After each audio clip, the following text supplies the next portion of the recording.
Climate change and urbanization in the Somali Horn. The focus on both the theme and the geography is of paramount importance. The theme on climate change, I don't need to overemphasize why we need to be talking about climate change. It is arguably the biggest threat to any kind of development, no matter how you define what development means, particularly to the Somali Horn. The Somali Horn as a geography cutting across 4 countries is of significant importance because of the impacts that climate change is having on that particular group of people. Having an impact on livelihoods, having an impact on identity, on welfare and well-being, and other untold impacts. Over the last 4 years, the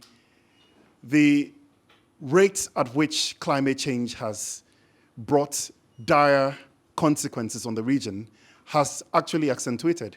And experts of all kinds, researchers of all kinds, will call it 4 years of failed rains, where we've had below average, below normal rainfall, leading to extensive, pervasive droughts, which has an impact on food security and a number of other cascading impacts.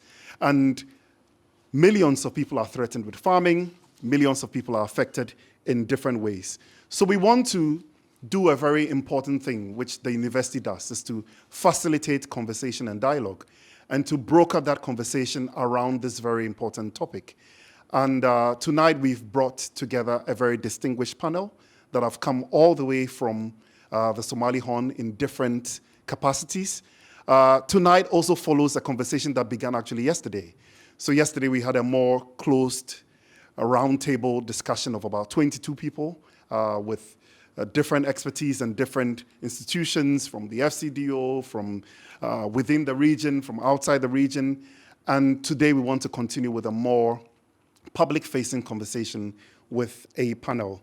So without much further ado, I will introduce the panel to join me at the front to take their seats, and then we would continue with the dialogue.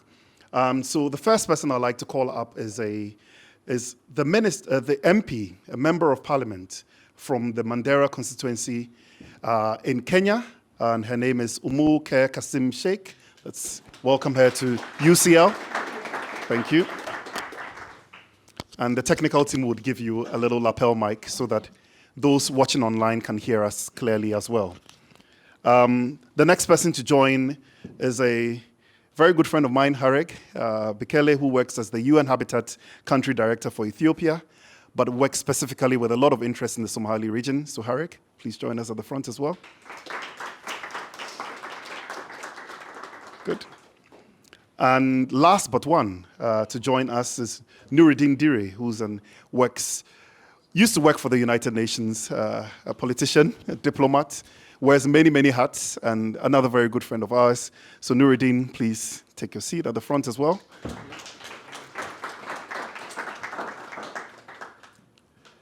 And there will be one more panelist, in 3 minutes, joining us. And when they come out, I'll properly introduce the Minister of Finance of Somaliland, who has extensive work, not just in that portfolio, but across planning and development in the region, and will be joining us. So the format of this evening is quite simple. There is a preamble and a question that I have asked all the panelists. And to make it fair, because I work as an academic here at the DPU, and we often ask the same questions to all students. So not to students, but we ask the same question to all the panelists to reflect on a regional approach to building resilience and a response to climate change, but with a particular emphasis on urban centers in the Somali Horn. Each respondent will reflect on their own entry points based on their expertise, based on their work, based on their interest, and hopefully give us a bit of concrete examples. With that as an introduction, we would spend some time in a broader conversation and discussion in Q&A, and I'm happy to take that conversation a bit more wider. There will be also responses from the floor at that moment, because I recognize that there are many other experts in the room and many other dignitaries from the region who couldn't make the panel, but we would like to speak from the floor as well, so we can take that at that moment. So the reflection is responses to climate change, building adaptation, building resilience, particularly in urban centers, regional approaches to the Somali Horn. How are we dealing with this pervasive problem of climate change? Everyone will speak from their own lens, their own angle, their own perspective with a few examples. That opens up a very big conversation, and then we can have a discussion afterwards. Is that okay? So without much ado, the first speaker will be Nuruddin, and Nuruddin will share some reflections on what can we do about this pervasive challenge of climate change and the need for resilience in the Somali Horn. Nuruddin, over to you. Thank you very much, and I'm very, very excited to be here tonight with these students, scholars, researchers, people that we look for ideas whenever there are challenges and whenever there are issues, and in order to turn those challenges into innovations and into opportunities. And I'm hoping that's what we will at least kickstart tonight, budding academics and researchers taking some of these extreme difficult questions. But today we're here to talk about the twin challenges of climate change and urbanization in the Somali Horn. And the Somali Horn, as Emmanuel just described, it goes across 4 countries: Somalia, Ethiopia, Kenya, and Djibouti. People, about 30 million people living in these different polities, but they share across similar challenges of climate change and urbanization, as they do have similar livelihood. And the climate change situation and challenges in Somalia is really extreme.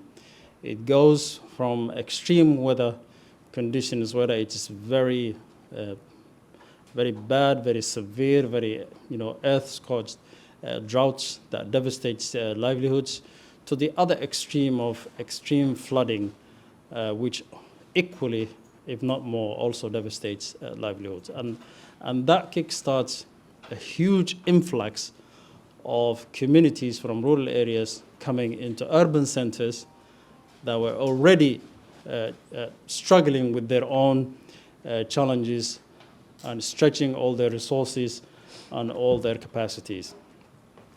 And that's the picture we see.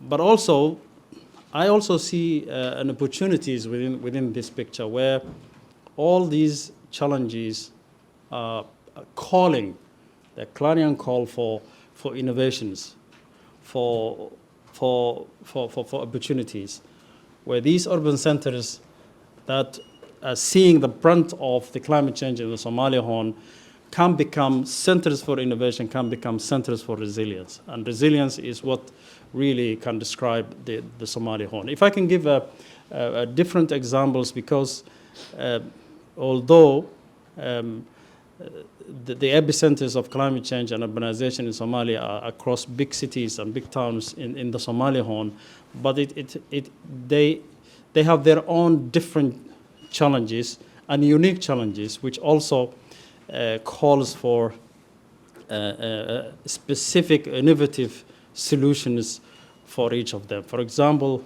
in Mogadishu and Hargeisa, they are struggling with rapid expansion that Mogadishu and Hargeisa are doing, with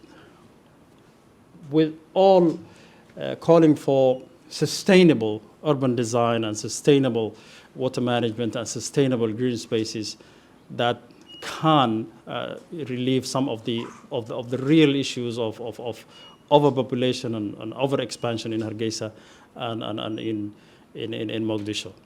In cities like Galkayo, for example, which is at the center of Somalia, which has been well known for clashes and community clashes, where the fault lines of Somalia lie, it is about environmental diplomacy, and it is about keeping these community tensions at the base of how to deal with the climate change and urbanization challenges that we see. Cities of Baydhabo and Kismayo and those cities are struggling with a huge amount of internally displaced communities that are coming from the rural areas. And if you just go to Baydhabo, it's a city of 1 million internally displaced people. And that is where,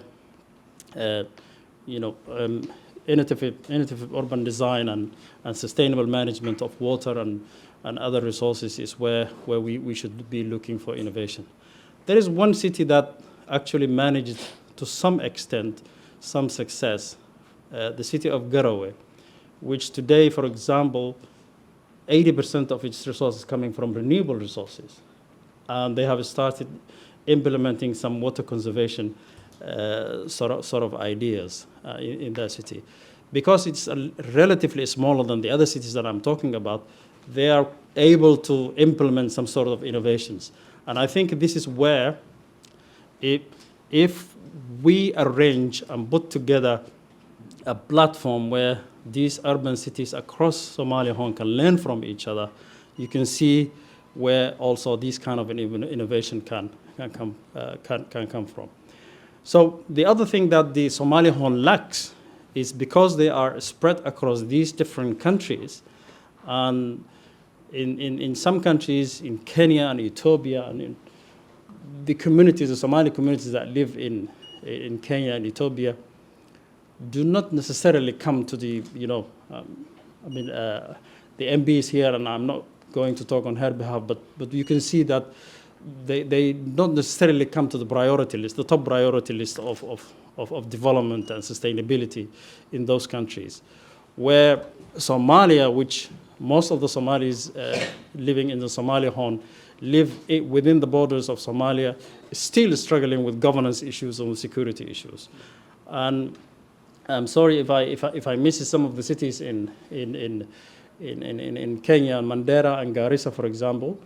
In addition to all others we mentioned, all challenges, they have also a particular challenge of dealing with cross-border securities from extremist organizations within the Horn that is really very active in that area. So these are the challenges, these are the innovations and opportunities for innovations that we can look for: sustainable urban design, sustainable water management, community cohesion, environmental diplomacy, and all the rest of it. But coming back to my original point of saying that what the voice that the Somali Horn lacks also is an issue in the international forums. And I think we call, from this panel, our discussion yesterday, we call for establishing some sort of a dialogue platform that can give voice to these 30 million people living in these disparate polities, to have their voice heard, to have their experiences shared, to have their issues aired in the global issues. So I think those are the things that we are calling for. Those are the things that we are asking people of research and thought and academics to challenge and come up with innovative solutions. And those are the call we are calling across the Somali Horn to cooperate together across governments, across political boundaries, because climate change does not respect any of the established modern state political systems, because it affects communities across different polities. Thank you very much. Thank you. Thank you very much, Nuruddin. And I think you raised some very important questions, particularly the diagnosis of rapid urbanization as an underlying factor and the need for innovation. You touched on community cohesion as a very important factor that needs to be really looked into it, but also some of the manifestations of climate change spilling into internal displacement, which sometimes doesn't come up at the top of the argument. I'm sure people are beginning to have questions and we can go into discussion. So I'd like to move on to our next panelist, and thank you very much for joining us. Dr. Saad Alisher is the Minister of Finance for Somaliland. He's one of the most senior members in the cabinet. He wears multiple hats and has extensive experience, not just in finance, but actually across the development portfolio. So he comes into this room as arguably one of the most experienced politicians from the region that can speak to us not just on his current portfolio, but across the wide-ranging impacts of what climate change is doing and what development looks like and where we can think about it as well. So thank you very much for making the time. and I would invite you to share your reflections on this broad topic as we continue. Well, thank you very much for inviting me. It's a pleasure to be here. I have traveled from the Horn, 7,000 kilometers. So I prepared a short presentation to make my travel worth it. And the theme of the conference is climate change and urbanization in the Somali Horn. I will focus on climate change. For the limited time I'm allowed, I will leave urbanization to the others. That does not mean that urbanization is not important. It is.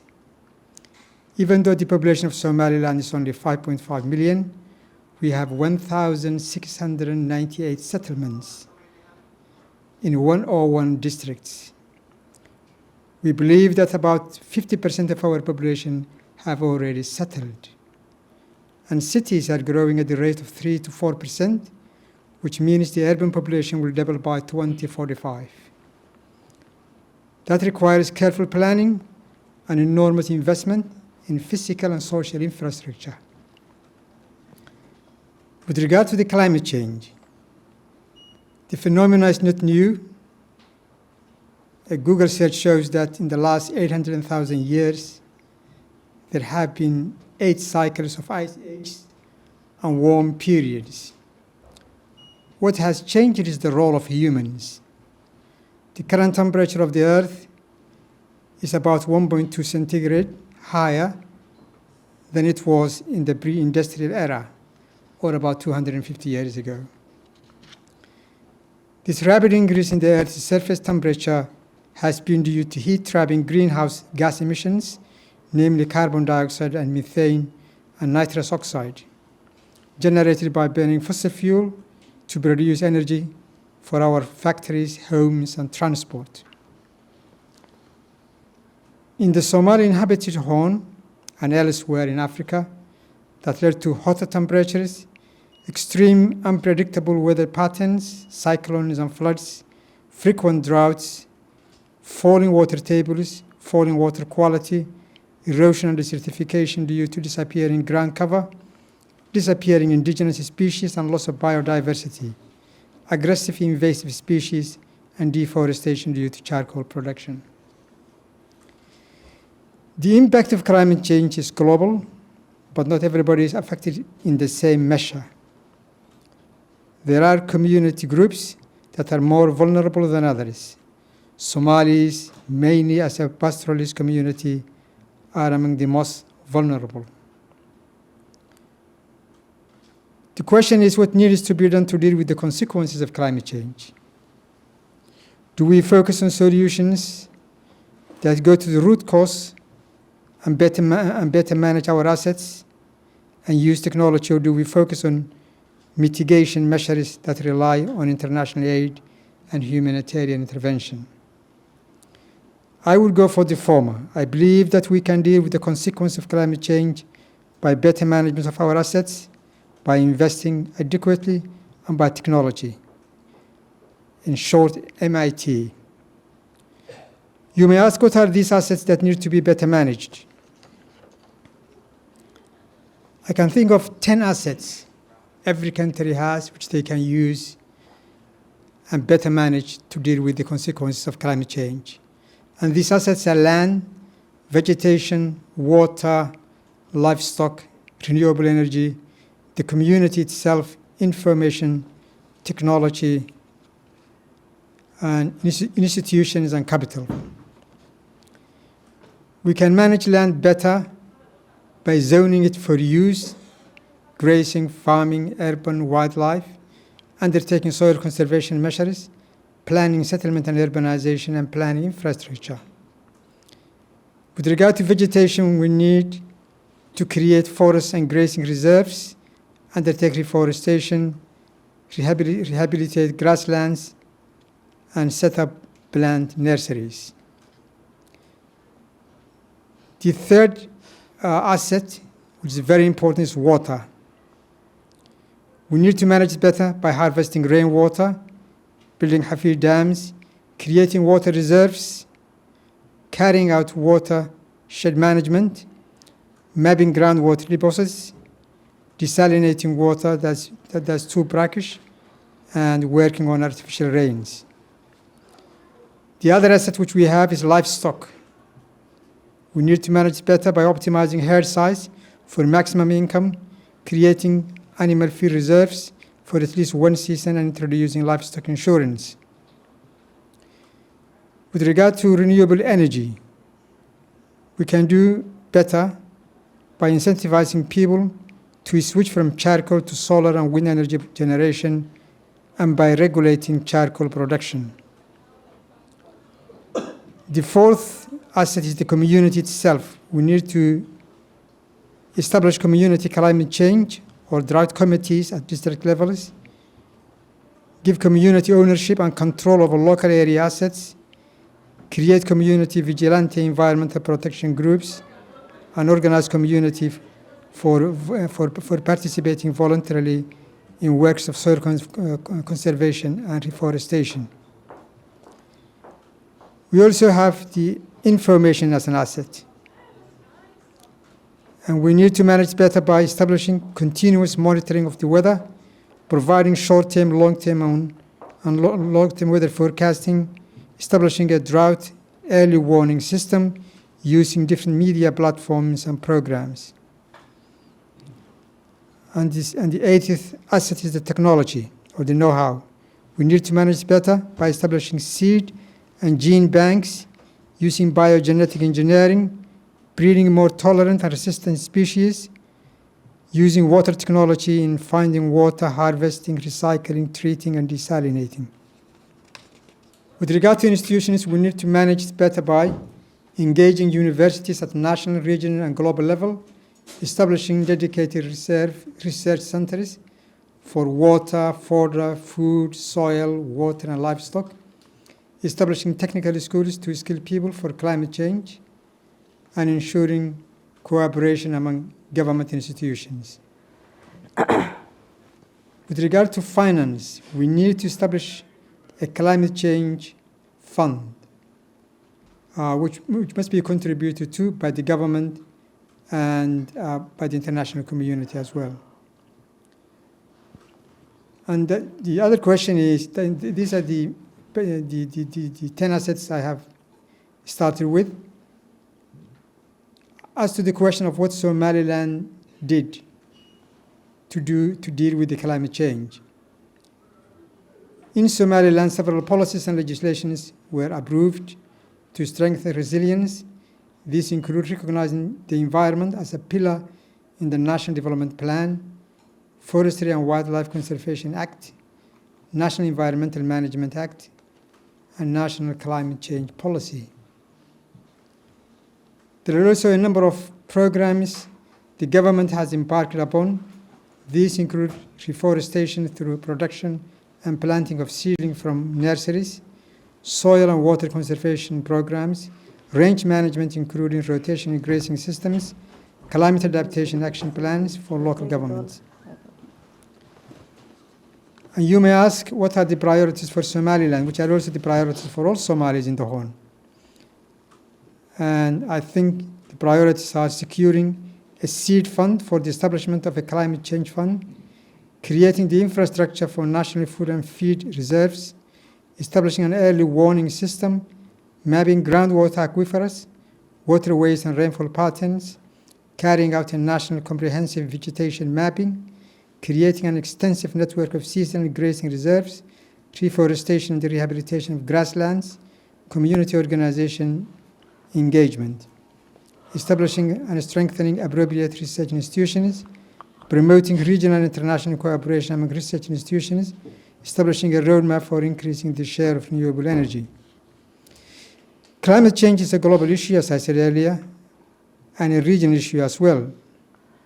And we need asset management approach to tackle its consequences. I would suggest that we turn this event into an annual or biannual gathering, and I will propose that the subject of the next conference should be climate change tech, I believe that the main tools that we have to deal with the effects of climate change are better management, better technology, and better investment. Thank you very much.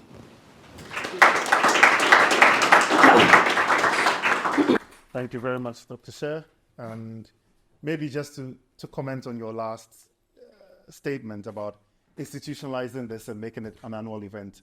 And we hope that this will be the beginning of something bigger that the university can facilitate. And thank you for making the time. I like your angle of looking at better management of assets, and not just resources, but assets.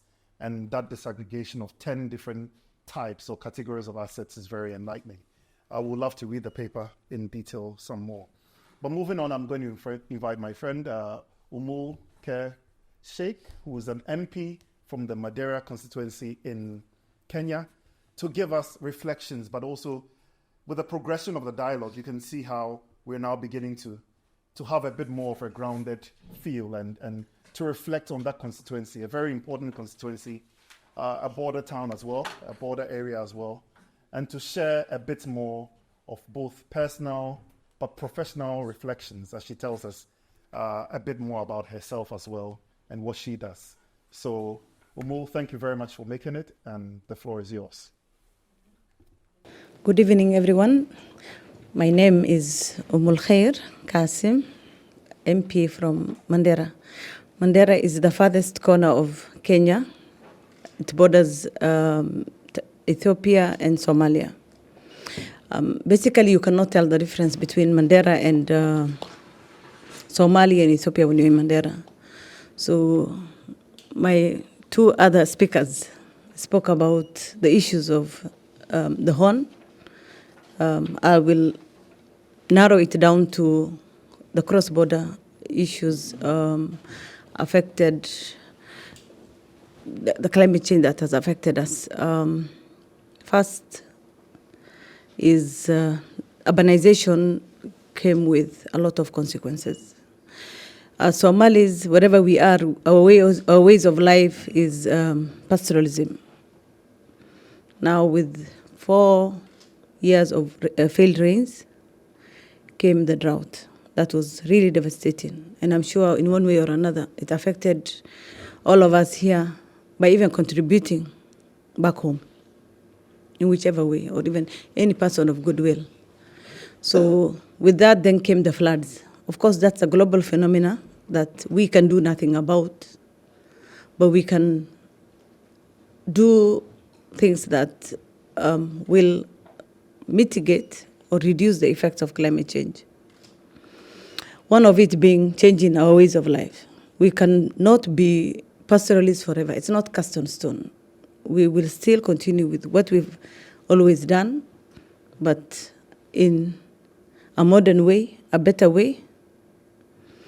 I believe, and I always advocate for dividing the families into those who come to town to get formal education, to advance their lives in whichever other skills they can, and others remain to be in their pastoral lives. And also combine agro-pastoralism, where now we have farmers, and when this fails, then we have somewhere to run to. When both fail, then we have also the technical path that we can run to, like skills development. Unfortunately, the illiteracy level, wherever we are, is very high. Somalia and Ethiopia could be affected because of other circumstances, maybe governance, maybe issues of security, but it also comes knocking on our doors, because any benefit that comes to Somalia comes to Mandera, because it's part of Somalia, generally. It's Kenya, but our ways of lives, the geographical location, we identify ourselves with both sides, which has its good side and the bad side. The bad side is that the insecurity that comes with it, the lack of governance, and generally no vibrancy in terms of businesses or opportunities that would benefit the county that I represent, which is Mandera. Now the issue is then how best, because Mandera now, because the healthcare system is better, education system is better, any other system that improves our ways of life would be better in Mandera. But services become overstretched. Everyone runs there. So how best then do we accommodate everyone, ensuring that we also get the services that we need? Because when hunger strikes you, poverty gets into you, then there's no difference. That becomes the equalizer, and we all have to have a solution to get out of it together. The solution, I would say, is those who come running to the towns would be helped in skills that would enhance their lives, to adapt to the lifestyle of the towns. Those that remain, because unfortunately, the older generation understand that when a real pastoralist calls you for support, maybe to pay school fees, you know that he has 100 goats or 100 camels, but he will still say, I have no money, because that is an asset that should not be touched. And when it all goes away, then the psychological effect it comes with is really devastating. So we really have a lot of attachment to our animals, whether it's cows, goats, or camels. So, but we need mentality change in terms of we can do without it. We have other lives to live. We have children to take to school. I don't know how best then we can integrate our ways of life with the modern life that is outside there. Because I know we will be spoiled with a lot of choices if we get out of our mentality of only pastoralism. Then how best then do we integrate other issues with it? Then when it comes to the challenges now in the urban settings is, of course, how it destroys biodiversity. Then there comes planning overstretch because there's no water, sanitation then becomes poor. We get low level of education. I really identify myself with the other part of Somalia, because when I'm in Kenya, where climate change really hits hard is the part I come from, the northern part, which is 3 counties inhabited by the Somali community. The unfortunate part in that is that it never becomes a priority for a national dialogue. So we can only then identify in forums like this where we meet our brothers and sisters from the Horn, so that we address our challenges. So it needs an approach that is multi-sectoral, regional approach that will benefit us without necessarily involving the larger. Of course, climate change affects the whole country. It's a global phenomenon, but it affects us harder because of our lifestyle. Then the solution then, therefore, comes from us before now it goes to Kenya in general. I think I will leave it at that, then wait for the question and answer sessions. Thank you. Highlighting the complexity of the challenge as well. It's a very complex problem, but the fact that it is a threat to the current status quo and the way of life of pastoralism is something that really comes to the surface. But what it means on the ground is that it's actually not that simple. And when you overlay that with rapid urbanization, with cross-border movements, it makes it a very complex challenge that needs a whole of society conversation. And I think that was a very important last point, that we need spaces where the dialogue can be more than politics and more than nation state. Actually, a regional conversation is necessary, because the challenge is not recognizing those defined borders. And actually, highlighting those defined borders raises more complexity than solutions. And actually, that's why we need these kind of conversations. So thank you very much. That's a very fantastic point made. Our last panelist before we go into the discussion is from UN Habitat. And so also giving us a bit of a lens of the other players in the field, particularly international development partners and international organizations that also have both national but also regional lens, the duality of that lens. And so, Harik, the floor is yours to share some reflections. UN Habitat is the United Nations Office for Human Settlements. one of the UN agencies, mandated to work mostly on human settlements and sustainable urbanization. We do work in different areas globally, and specifically we are present in the Horn, in Ethiopia, Somali, Kenya, almost everywhere actually. But in zooming on the lens, while promoting for a sustainable urbanization, Ethiopia has 12 regions now. One of these regions is among the biggest regions, a region called Somali region within Ethiopia. And that region is a vast land of both fertile land, but also hostile land.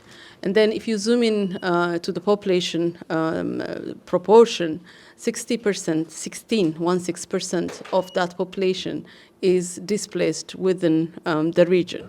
So in planning for a sustainable, well-planned cities within the Somali region, the proportion of the internally displaced people and the refugees coming within the Somali region is not usually looked on, despite a big number.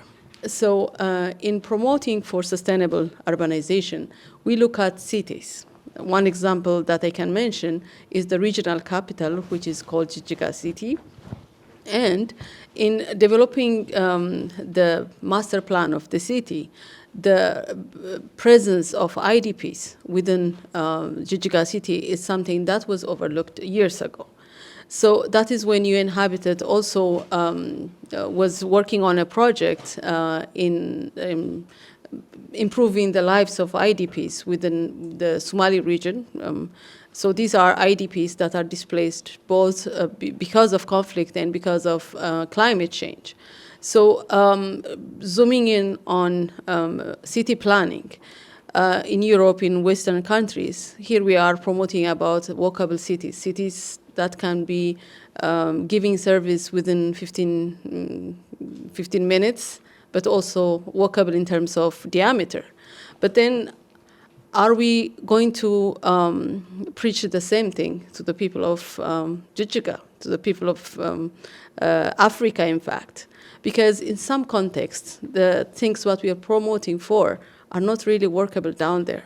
And then if you look at the livelihoods of these people, the ones in the urban areas are like, you know, any modern city, you go to work, the financial sectors are there, maybe not so much on the technology, but the overall plan to be a smart city still underlies.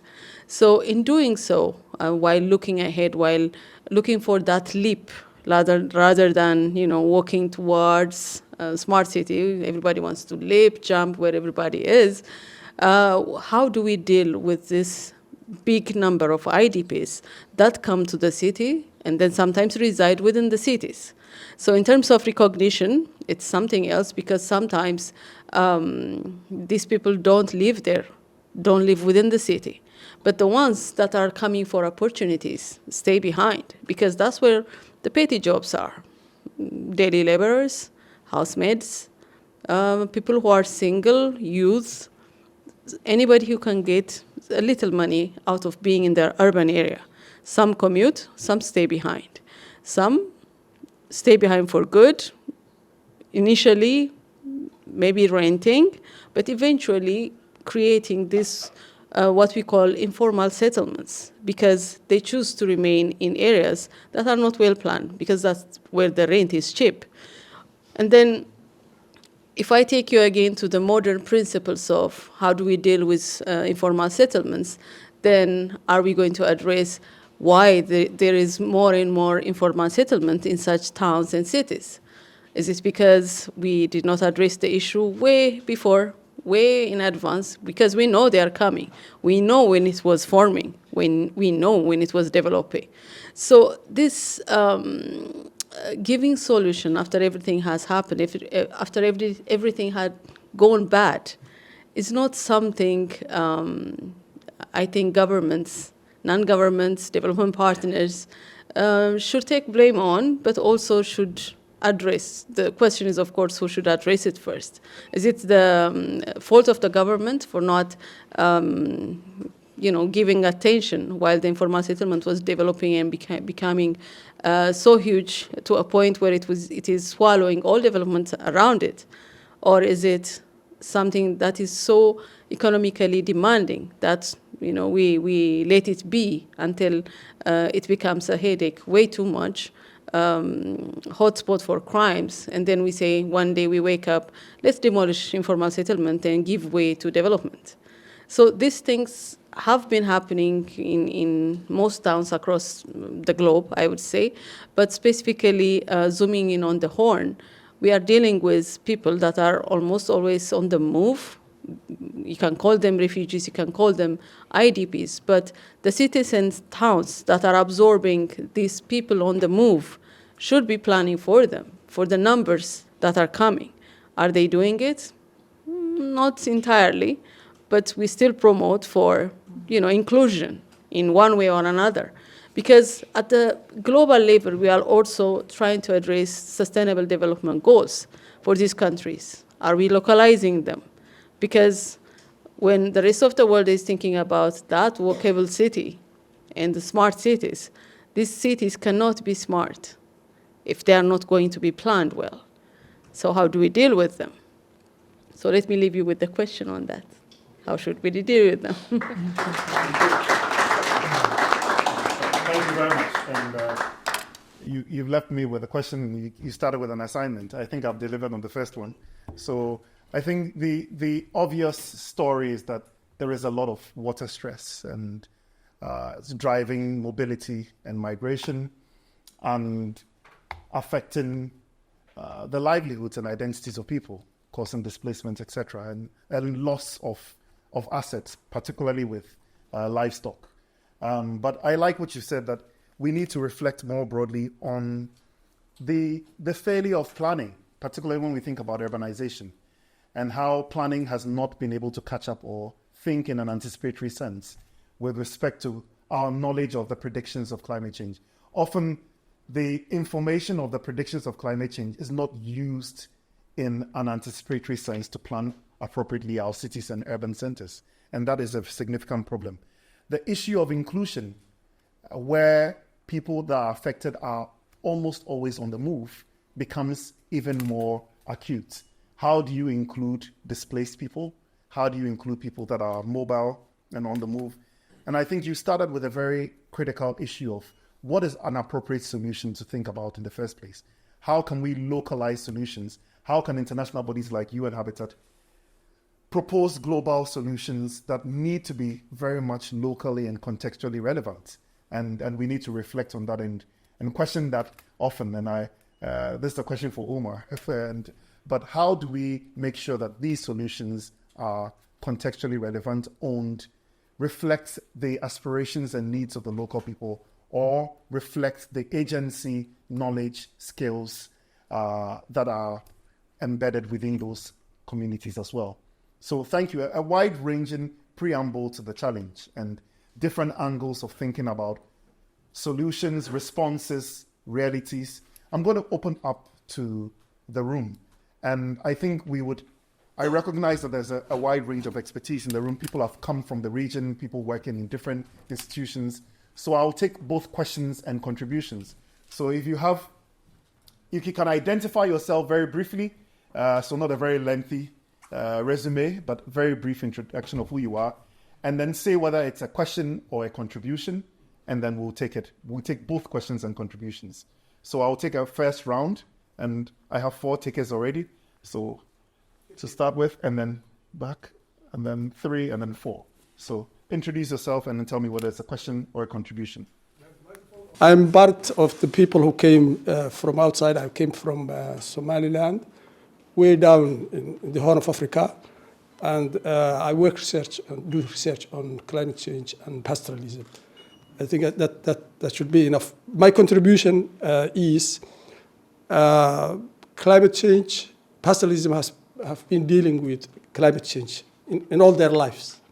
It changed from the rains were reducing, but in some ways they survived. They encountered droughts which killed sometimes most of their livestock, and then they survived. Nowadays, these things are becoming more intense, and the whole world is dealing with climate change. Then it's a development thing. Again, problem with challenging the development of the world in the pastoralists. So my angle is, I think we neglect sometimes. We all think about how to help them, but we also look from their side and see what capacities and what strengths and what resources do they have. And it's always simpler to improve these things than to create the wheel or to do some things. And what's common in all of our developments is marketing your product, dealing with other people, earning more. And they are really, their markets are in tatters when it comes to livestock. The whole world has, introduced all these kinds of health conditions. Markets are controlled. So it's not markets, not in the academic, in the research, in all these things that are practically seeing what they have. They have a very strong product. The camel, if you slaughter it, can feed a whole village. It's a huge resource, and it costs not much with the pastoralists are raising it. Young children, by the way, like this, can rear a camel. It's a very tame thing. So the market. Now, so that's one of their strengths. We improve their products, we improve how they do, we create access for them in terms of the market. Two, in the cities, if you go to all the cities in the Somalis, at least in the Somali region, the only industry that they have in villages, and it's always a dusty place. It has no shelter, it has no water, it's all dusty and on the ground and makeshift thing. Even improving that, and then improving access to the market. I'll stop there. Thank you. Thank you very much. Thank you. Hello, my name is McNoon. Whatever. McNoon. I specialize in pastoralism, development, and migration, and particularly northeast Ethiopia, the Awash Valley area. Now, when I first came this evening, I saw the title of the meeting, and I knew something was missing. And I hope the university could address it, because two of the speakers have already addressed it. But I was so pleased to hear and to listen to the minister who made reference to the root causes, and so did Khair, who actually spoke about the relationship between pastoralism and development, because that's what affects urbanization. You cannot look at urbanization in isolation to pastoral crisis. On all pastoral states within the Horn, their mainstay is still 80 to 85% are still pastoralism. And we don't talk about it. We don't discuss it. We don't address it. And I just wanted to know, is it possible for your forum to actually link the pastoral crisis, the crisis in pastoralism, to urbanization? Urbanization is a result of, among other things, is a result of crisis in pastoralism. And I remember 10, 15 years ago, listening to a Somali poet and asked him, what is the problem in the Horn of Africa? He's dead now. He told me, or he told the audience, he said, that's the end of pastoralism. Thank you. Thank you. Final reflection, and then we hear back from the panel. So my name is Hussein Mohammed. I came from Nairobi. I work with IGAD Climate Prediction and Application Center. I work on a climate change adaptation program in the Horn of Africa region. So I see one solution to be, now the region is in a paradox. So we spend millions of dollars every year. And the next year, number of people who need food increases. So you will be in shock. So the reason is, I personally believe that are we doing the right thing? Are we reacting after disasters happen, after shocks happen? So I see that we need to not be reactive in when it comes to disasters or when it comes to climate change, but we need to do what you call anticipatory actions, so that we respond to problems before they happen. I work with communities everywhere in the Horn of Africa, and they are moving. We cannot stop rural-urban migration. It's voluntary, you cannot stop, but at least if you help them in their place, if you build their resilience, if you assist them with water, if you assist them with improved seeds, like the minister was saying, if you assist them with early maturing crops, varieties, working with research institutions, that can be a solution to the problem. So if you are talking about urbanization, now I came from Jijiga originally. So Hareg was speaking about Jijiga and how it is. People are moving from the rural areas because they have no choice. They have lost their livestock. And every year we go do emergencies as firefighters, and we don't have a solution to it. It's coming again and again. So I see the solution that we do anticipatory actions, we do forecasting, we do impact forecasting. That's how we can solve the problem. So that's what I want to add on the. Thank you very much. Thank you very much. Thank you. Well, thank you very much. I think market is very important, and it's the nexus between commercial ranching and subsistence farming or ranching. If you want to increase the income of the pastoralists, then we need to provide them with the means to do so. Because normally they would have a stock which has a value, but that value is not realized. It could be realized only in a marketplace, where a supplier will meet the demander and will sell their stock to them. But if there are no markets, then the stock doesn't have that much of a value, other than the milk and the meat which the family consume. So if we think that development is very much associated with commerce and trade, then we need to provide the facilities for pastoralists to trade their stock with what they don't have. I think that's very important. But can I say also something about the urbanization, even though initially I said I will leave that to the others. I think urbanization has been always there. In the UK, I think the farming community probably is not more than 2-3%. But it wasn't always like that. There were times when maybe 80% of the UK population were rural farming, right? But they migrated to the city because the city offers better opportunities. People are rational. They go to places that are better than where they are. You know? But only climate change has accelerated the pace. You know? And I think we need to take that into consideration, because maybe cities grew by 1%, 2%, 2% in the past. Now they're growing at 3, 4, 5%. It's an acceleration. And we need to plan for these people who are coming to the cities to avoid slums and crime.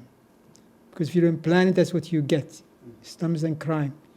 So I think it's very important that also governments and international organizations set up to improve the lives of the urban areas, to work together to make sure that we have, that that we don't see these people coming from the rural areas as a burden or as a problem, but as an asset.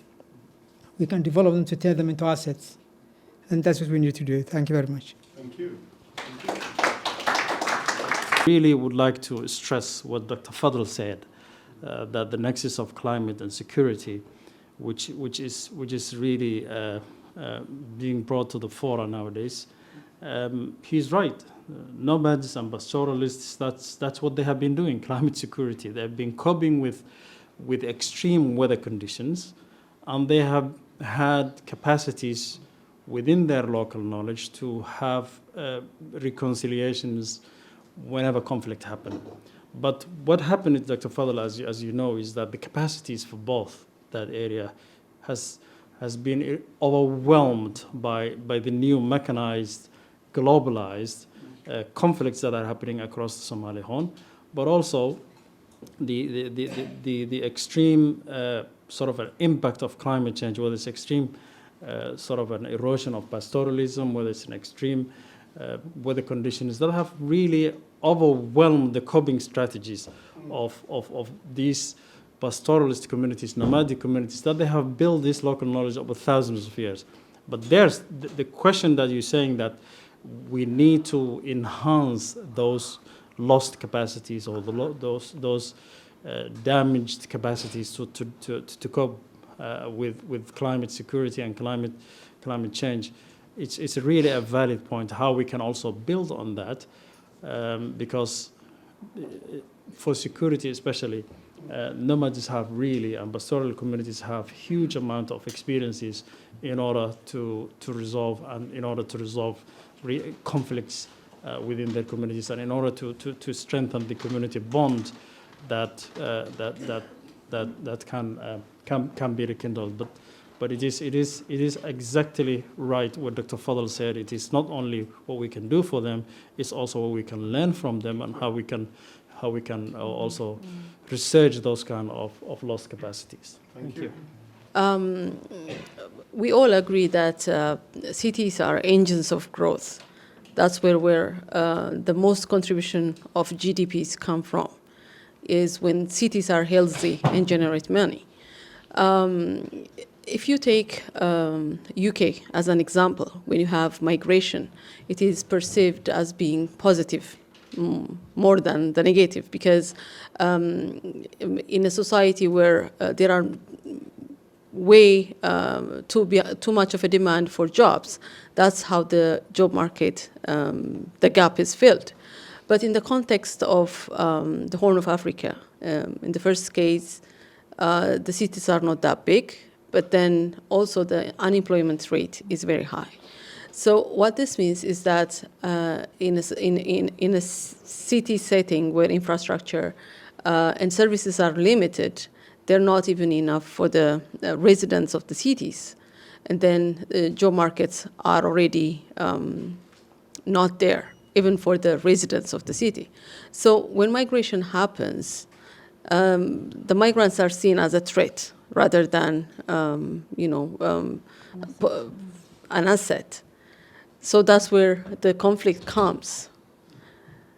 So what do we do about it? There's a lot that needs to be done. Can it be done with the limited resources that the governments in these countries have? That is something that we believe should be prioritized, but at least in planning for it, there should not be any surprises.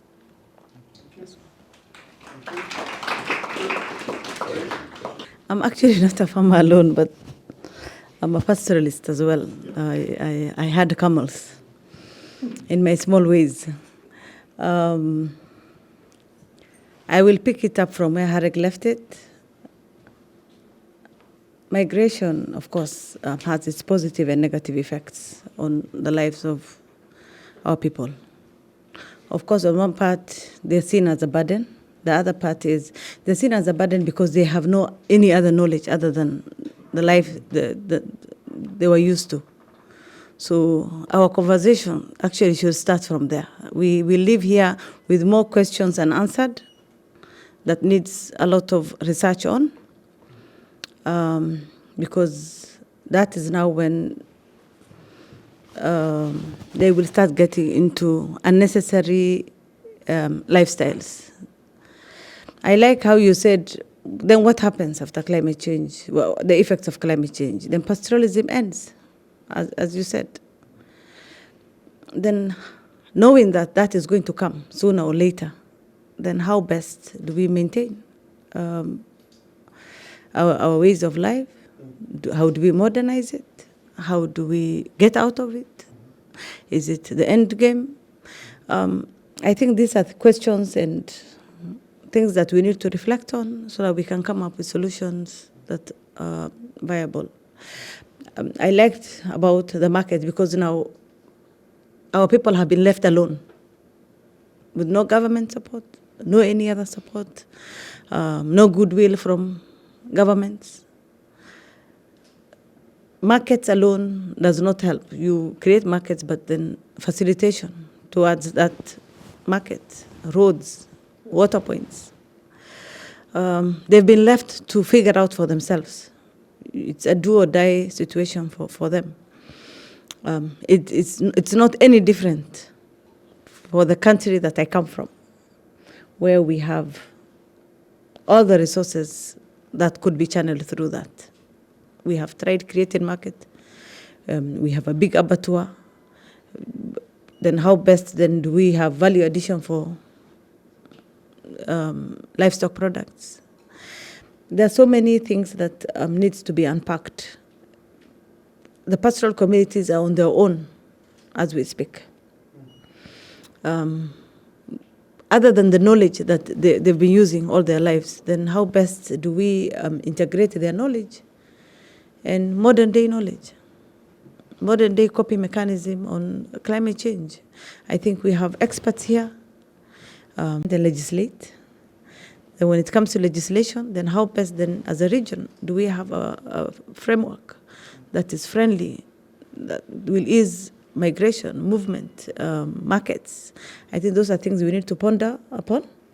And our next conversation then should be that. Thank you. Thank you very much. Thank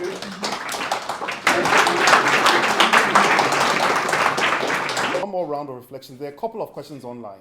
So there are people online. I'll start with the online questions to the panel so you can take note of them. 2 questions, and then we'll come back to the room, and then we'll wrap up for today. So the first question is from Zainab Ibrahim, who's online, says that given the impacts of climate change on Somaliland and its lack of international recognition, how can we ensure that discussions on climate resilience and adaptation in the region include the perspectives and needs of its inhabitants, particularly indigenous communities, despite political barriers? This is a thesis on its own. I think, Zainab, you can register for a PhD and we'll be glad to supervise you. But probably, Dr. Shire, if you can think about that, it's that given the impacts of climate change on Somaliland and the lack of international recognition, how can we ensure that discussions on climate change in the region include those perspectives of the locals, despite the lack of international recognition? Big question, but good for you, Dr. Shire, to reflect on that. The second question is from Louis Bonilla, says that as we are moving towards a very difficult future, how is Somalia preparing or should prepare in terms of planning to ensure water security in the near and far future? Nuruddin, so how are we, as we head for a difficult future, how is Somalia preparing or should prepare in terms of planning to ensure water security? I saw 3 hands, or more than 3 actually, so one. Where's the... Okay. Assalamu alaikum, everyone. My name is Hashim. I work as a climate change consultant, but I'm also one of the directors for an organization called Somalis for Sustainability. And we're basically an advocacy group for a lot of young people, Somali people, that are trying to really have an impact back in the country, but also just trying to utilize more of the skill sets that they have, wherever they live. The question I have is actually one for the panel. I think a common thread that was talked about is whether it was the talk about IDP relocation and settlement, effective urbanization strategies and for sustainability, whether it's more pastoral support, all of these things. I think one of the things that kept coming up in my head was a question of resources, and a question of not only resources, but specifically capital. What is the best way to potentially fund these type of operations in the future, and what is the future? What does that look like? I think there's been a lot of conversations around potential increasing of industrialization. Even the brother mentioned the resources that exist within the country. Is the question here to utilize some of the resources in the country that would ultimately harm global sustainability, but it would improve climate resilience within the country, which is kind of a very paradoxical question. Or even things like looking at global institutions like the UN, or is it trying to get to these funds, whether it's the loss and damages fund, the adaptation fund, and things like this. So really, what would be your ideal situation for how to get capital or resources to fund the changes that you guys want to see, ideally? Hello, my name is Yolanda Chakava. I work for the Foreign, Commonwealth and Development Office. I'm here with my colleague. I'm based in Nairobi, so it's been very nice to be here for this event. Just visiting, but I work a lot on the Somali Horn, on infrastructure and urban development.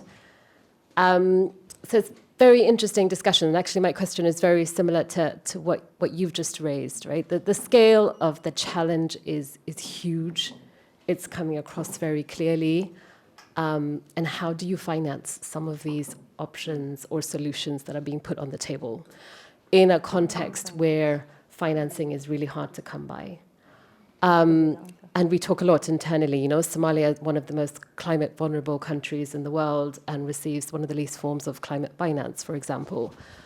So my question is around the role of the private sector. And it feels a little bit like the private sector is missing from this conversation, right? And we've talked a lot about markets, a lot about trade, economic diversification. So I'm curious to hear from the panel, how invested are the private sector in this agenda, in putting some financing, innovation, contributing to these solutions? And depending on your answer, I mean, how do you incentivize greater participation? Because it's very clear that public financing alone cannot respond to the scale of the challenges we're talking about. Thanks. Thank you very much. And serendipity, we do have the private sector represented. We did invite the Habshil, who supported us also to organize the event. And we have a rep from the Habshil who had his hand already up before you raised, just in time. So he's going to say something, maybe not in response, but also a broader reflection as well, the role of the private sector. Yeah. Thank you very much. My name is Abdulaziz Arab. I'm head of marketing and business development for the Habshil UK. Especially, I'm based here in the United Kingdom. So to say the truth, to be honest with you, I wasn't prepared for your question. Any other question related to that? I was traveling last night. I arrived here in the country late, and my colleague who's supposed to be here couldn't be here for work reasons. So I stepped in, but not to give any answers of any questions like that.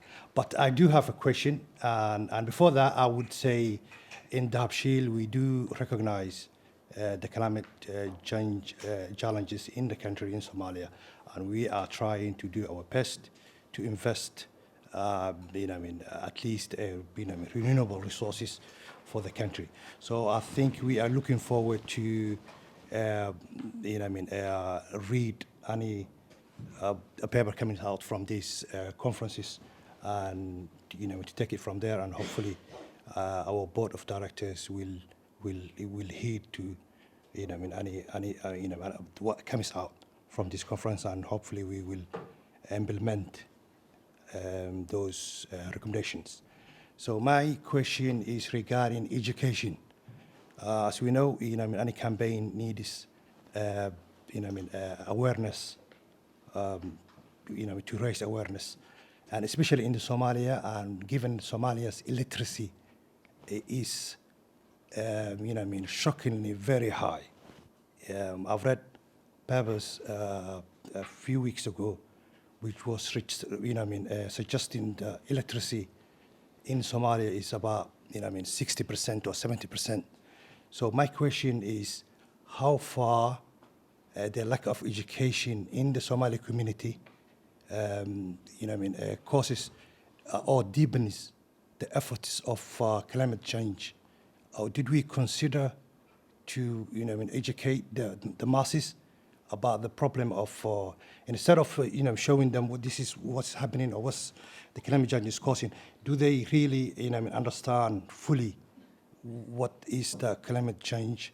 And I was also searched on my own, trying to find a translation about climate change into Somali language, and the best the Google could give me was a couple of words, which was said in Somali, isbeddelka cimilada.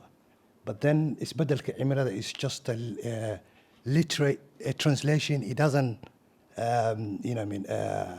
give or understanding of the magnitude of the problem.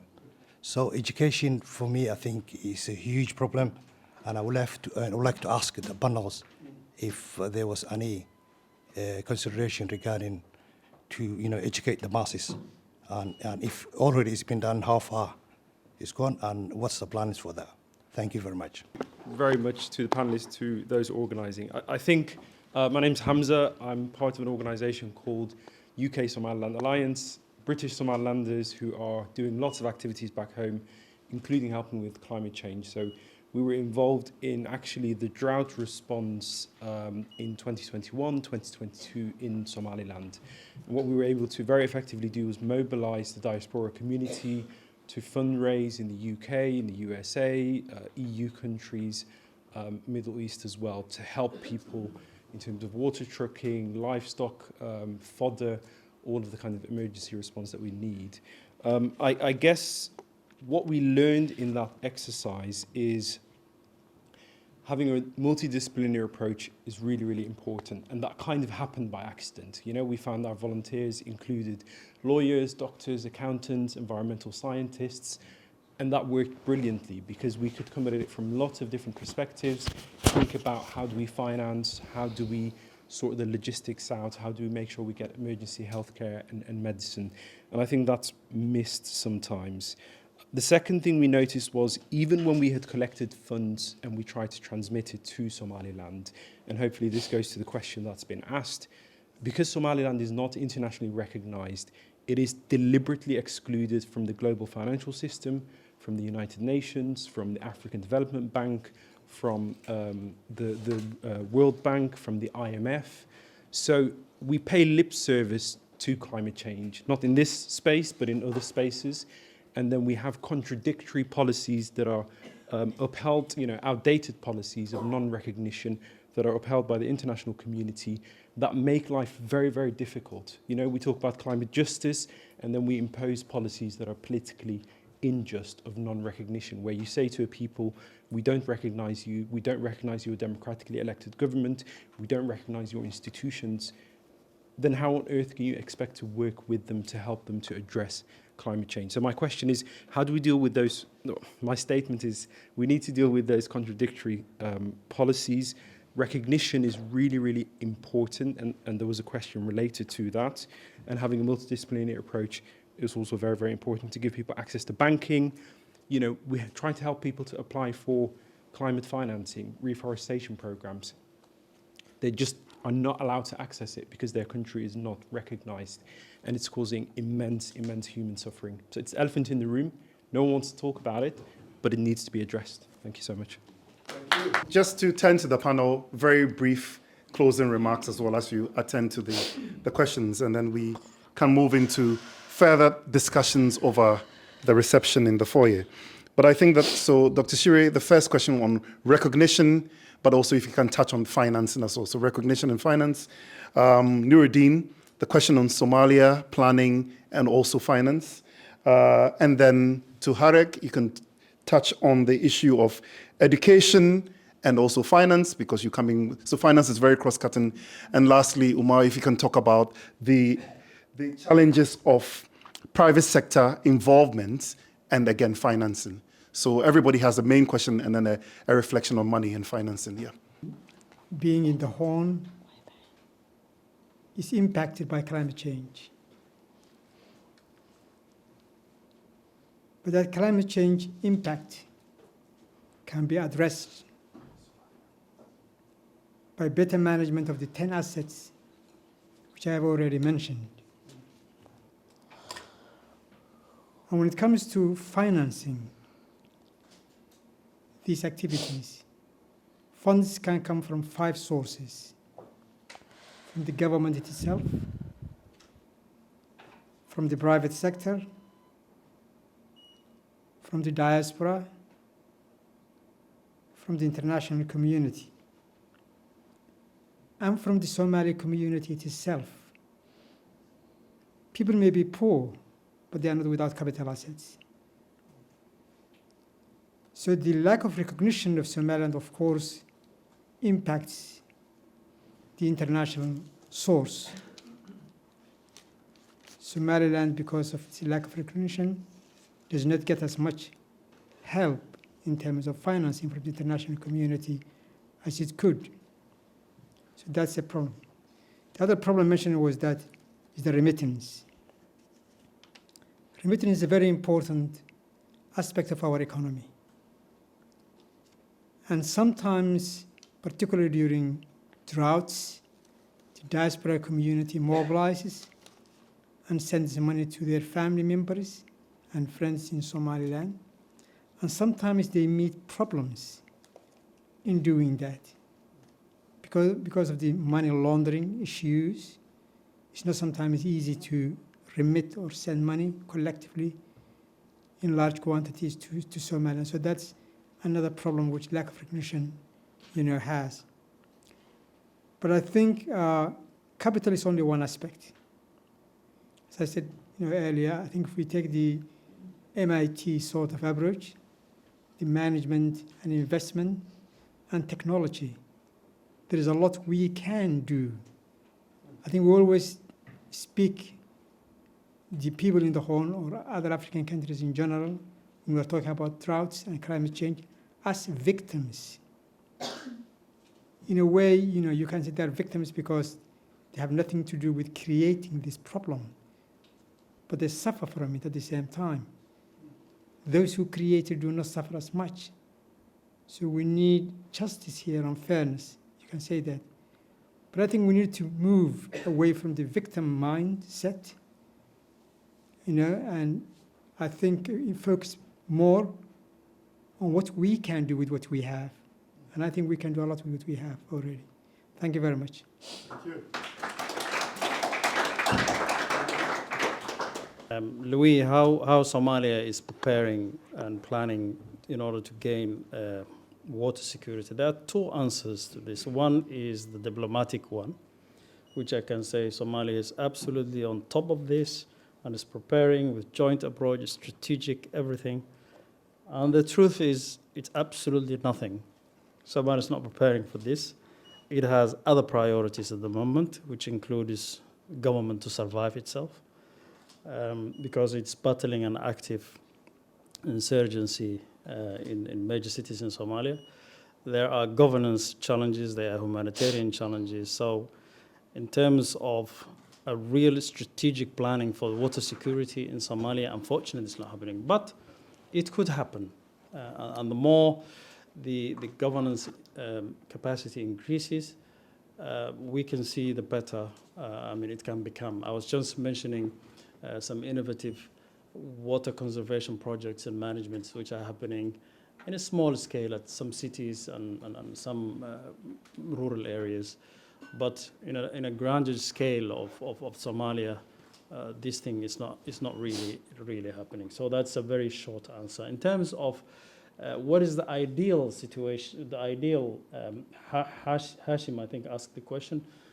My ideal sort of a preference for funding solutions, I think it's Somali people themselves, Somali government itself. Somalia, if it deals with the governance challenge it have, with the security challenge it have, Somalia can easily fund itself, manage itself. The country is rich with resources, whether it is resources under the ground, or whether it's resources in the ocean, or whether it's resources within the country.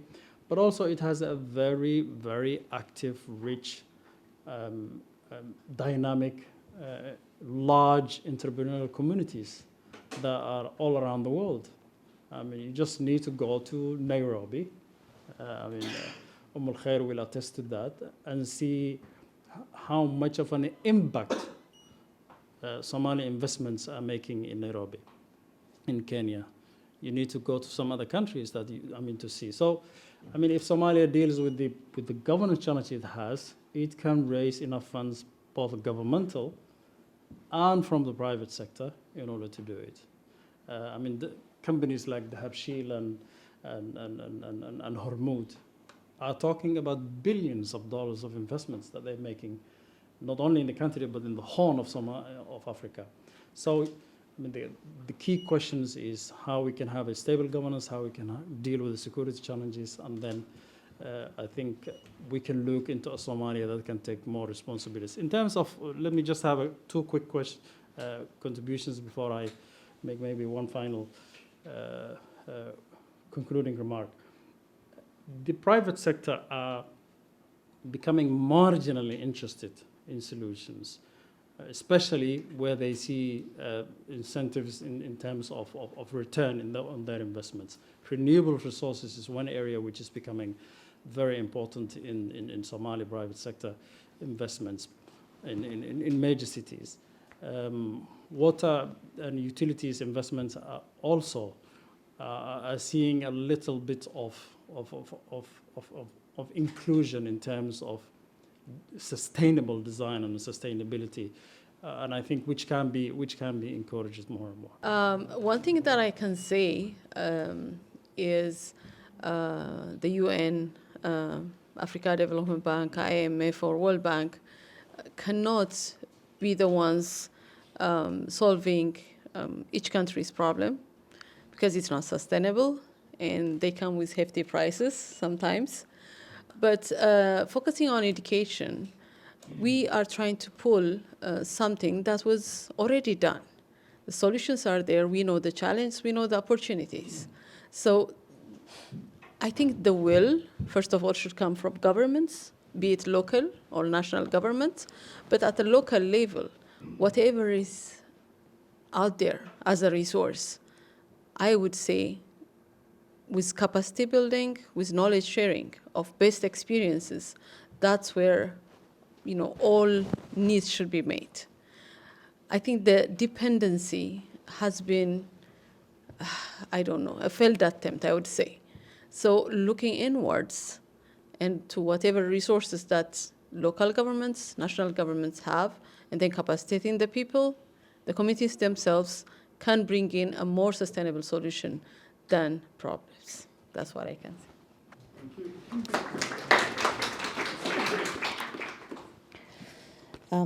I think my question was answered by Mr. Nurdin, just on the role of private sector. Of course, as at now, what we see from the private sector is like humanitarian support, basically. They are not involved in research, to be involved more, and also be part of the solution. It's just not government or any other organizations that we ask for help. I think they play a critical role since they invest and benefit from where the problem lies. Thank you. Thank you. Thank you very much for a very insightful, very important conversation. We often call it a dialogue, and I think we've had a bit of space for that. And I hope that over the next hour or so, for those of us that can still stay in the foyer with a little bit of a reception, we can continue the conversations. I recognize that the last 2 days have been seminal for us. We've opened a very critical conversation on two fronts, I repeat, both thematically on climate change, but topically on the geography of the Somali Horn. And we hope that this will be the beginning of something that can be sustained, but can be brokered by the university. And UCL and colleagues and other academic colleagues can facilitate this dialogue and hopefully accelerate it to whatever level that it needs to get to.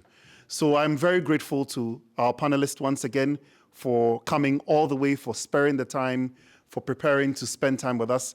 Also grateful for all the other guests that have come from the region. So around this room, and those who could come yesterday, are a range of representatives from various institutions that have spent time with us over the last 2 days in this conversation. So thank you all. I cannot list the names and institutions. I would 100% forget somebody and be in trouble. So I would just leave it as a very open. But we want to thank the Office of Global Engagement at UCL for providing us with the support to organize this. Thanks also goes to the Habshil. So to my UCL colleagues, Michael Walls, and to Uba, who helped us to organize this. Thank you very much. If I don't mention Michael, I will not get promoted. So put it in my review for next time, my appraisal. But thanks to Our sister institution, so the DPU works very closely with a Somali arts and culture organization called CADE, and Ayan is here, but many other colleagues from CADE are also here. So thank you for that partnership and working with us. And the Habshil is also represented, so thanks to the Habshil for their support. Thanks to our students that could make it. I've seen some of my students in the room, so thank you to DEFP23 who are learning on adaptation to climate change. Those who came, you get 5 extra marks for tomorrow's presentation. Yeah, so thank you very much. I can see you all in the room. And thanks to everyone else, especially those online as well, who've spent time to join us. And we move into a bit of an informal conversation and reception. So pour yourself a drink at home and you can still continue to join us. But thank you very much. And we would hope to convene and continue the dialogue. We'll keep you all in touch and informed as well. So thanks a lot once again.